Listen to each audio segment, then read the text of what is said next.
कि इजराइल की आलमी सतह पर आप देखिए कि वो तनहा पड़ता जा रहा है। अब इजराइल को लेकर पूरी दुनिया में एहतजाज हो रहे हैं, इजराइल के खिलाफ आवाज उठाई जा रही है। इजराइल को पहले ही दुनिया भर में सिफारती दबाव का सामना है और अवामी एहतजाज का सामना भी उसको बड़े पैमाने पर करना पड़ रहा है। और आप देखिए कि हफ्तेवार मुजाहरे बिलखुसूस यूरोप, अमेरिका और खुद इजराइल के अंदर भी ये एहतजाज इजराइल के खिलाफ हो रहे हैं। अक़वाम मुत्तहिदा, यूरोपीय यूनियन और इस्लामी दुनिया की जानिब से इजराइल की पॉलिसियां मुसलसल तनकीद का निशाना बन रही हैं।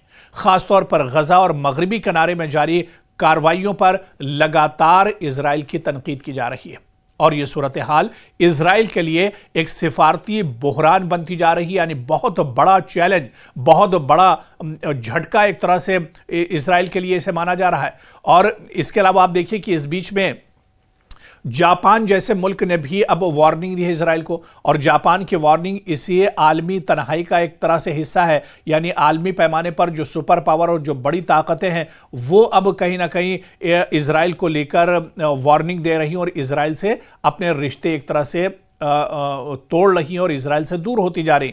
इसके अलावा फिर आप देखिए कि मिस्र में आला सतही अमन मुज़ाकरात लगातार जारी हैं। इसी तनाजुर में मिस्र के सयाहती मकाम शर्म शेख में अमन मुज़ाकरात जारी हैं, जहां अमेरिका की सालसी टीम पहुंची हुई है। और दिलचस्प बात यह है कि अमेरिका की यह टीम दरअसल अमेरिकी सदर डोनाल्ड ट्रंप के करीबी मुशीरों पर मुश्तमिल है।